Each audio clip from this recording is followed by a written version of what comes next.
ہیں اپنا سیگمنٹ اللہ پاک کی نعمت بخشش کے ہے ساما انوار سحری۔ اللہ تبارک و تعالیٰ کی نعمتوں کے حوالے سے کچھ آج کس بارے میں سنیں گے؟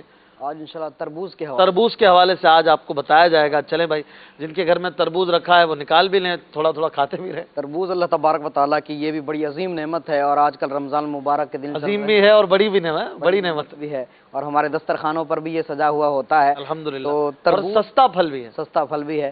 تربوز کے پہلے مشہور نام تو اس کا ہندوانہ ہے، یعنی ہندوانہ کہا جاتا ہے۔ ہمارے ہاں اس کو متیرا بھی کہا جاتا ہے۔ پنجابی میں کہتے ہیں ہندوانہ، یا ویسے ہی اردو میں بھی؟ اس کا اہل فارس جو ہے وہ ہندوانہ استعمال کرتے ہیں۔ اچھا، وہاں سے پھر جو ہے سارے استعمال کرتے ہیں، اور ویسے ہمارے ہاں اس کو متیرا کہا جاتا ہے۔ اردو میں تربوز ہے، اور ہندی میں کیونکہ زا نہیں آتا جیم آتا ہے تو تربوج کہا جاتا ہے۔ اچھا اچھا۔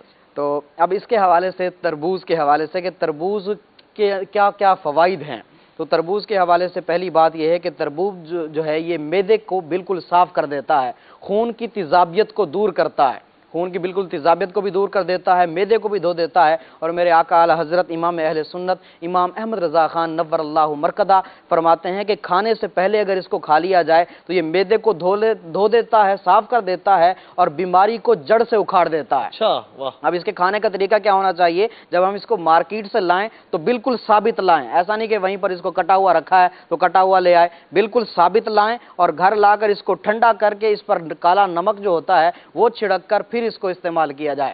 اب یہ مزاج کے اعتبار سے بڑا سرد تر پھل ہے، مزاج کے اعتبار سے، اسی لیے اللہ تبارک و تعالیٰ نے اس کے اوپر کا جو کور ہے، جو اس کا چھلکا ہے، وہ اتنا موٹا بنایا ہے تاکہ یہ جو ہے موسم کی گرمی سے اس کی حفاظت ہو سکے۔ اور اس کے جو چھلکا ہے، چھلکے کے بھی بڑے فوائد ہیں۔ یہ جو دودھ دینے والے مویشی ہوتے ہیں، اگر ان کو کھلایا جائے تو وہ موٹے تازے بھی ہو جائیں اور ان کے دودھ میں بھی اضافہ ہو جائے۔ اچھا، واہ۔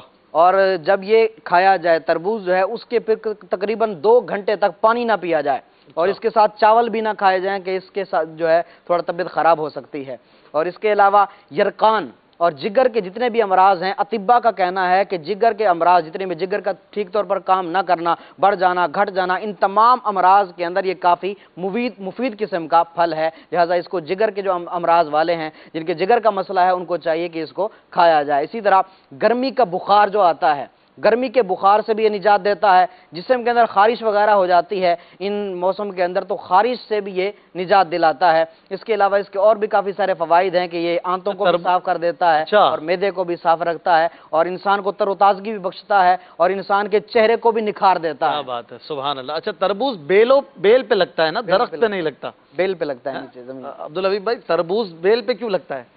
یہ تو مجھے نہیں پتا کیوں لگتا ہے۔ میں یہاں ایک جو ہے نا وہ یہ بھی کمال کی بات ہے کہ اتنا ہیوی پھل ہے، اگر یہ درختوں پہ لگتا اور پھر سر پہ گرتا تو کسی پہ گرتا تو پھر سروں پہ جو ہے وہ ڈاکٹر کے پاس بھی جانا پڑتا۔ ناریل کا بھی تو درخت ہوتا ہے، وہ تو اس سے بھی سخت ہوتا ہے۔ ہاں، لیکن تو بڑی اچھی کی ہے، لیکن تربوز بڑا ہوتا ہے نا، دونوں گرا کے دیکھ لیتے ہیں امین بھائی۔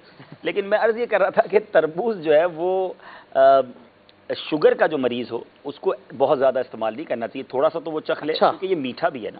بعض اوقات چیزوں کے فوائد جب بیان ہوتے ہیں نا تو پھر وہ جو مریض ہوتا ہے وہ بھول جاتا ہے اس کو، تو ایک چیز میں ضرور وہ فائدہ مند ہوتا ہے۔ جیسے شہد کے بہت سارے فوائد ہیں، کھجور کے اتنے فوائد ہیں ماشاءاللہ احادیث میں، بالکل بالکل۔ لیکن اگر آپ ڈائبٹک کے مریض ہیں، شوگر کے مریض ہیں، تو پھر آپ نارمل اپنی شوگر چیک کر کے ان چیزوں کو استعمال کریں۔ ٹھیک ہے، پچھلے دنوں میں انہوں نے آم کے فضائل بیان کیے تھے، جی جی، اتنی کوئکلی جا رہے تھے، اتنا ماشاءاللہ ایسے فضائل بتا رہے تھے، بس اتنی دیر تھی کہ بس آم سامنے ہوتا اور اسے ہم کھا لیتے ہیں۔ تو آج آپ تربوز لے کر آنا چاہیے تھا نا۔ میرا ذہن یہی بن رہا ہے کہ جس موضوع کو لیا جائے اس کے بعد وہ پیش بھی کیا جائے۔ چلیں اس کا کوئی انتظام کر لیتے ہیں اگر سہولت ہوتی ہے۔ ٹائم اس کو اگر کھایا جائے تو سارا دن بھوک بھی نہیں لگتی، دن بھی اچھا گزرتا ہے۔ اچھا، ماشاءاللہ۔ اور یہ سنا ہے کہ ہضم بھی دیر سے ہوتا ہے۔ اچھا، تو یہ دیر سے ہضم ہوگا تو بھوک بھی ظاہر ہے، جو جیسے آپ نے فرمایا کہ نہیں لگے گی۔ ماشاءاللہ، موٹے بندے ان کو نہیں کھانا چاہیے، موٹوں کو نہیں کھانا چاہیے۔ اچھا، فربا ہونا زیادہ تو ان کے اچھا، یہ موٹا بھی کرتا ہے۔ احتیاط مدنی چینل پہ بتایا تھا کہ 4 بجے سے پہلے کھا لے۔ اچھا، 4 بجے شام کے جو 4 بجتے ہیں تو شام کو یا رات کو اس کو نہ کھایا جائے، رات میں نہ کھائے۔ اچھا، تو اس لیے دوپہر کو یا صبح کے ٹائم پر یہ تاکہ وہ ہضم ہو سکے۔ مفید ہو۔ بہت اچھی بات ہے، ماشاءاللہ۔ سلسلہ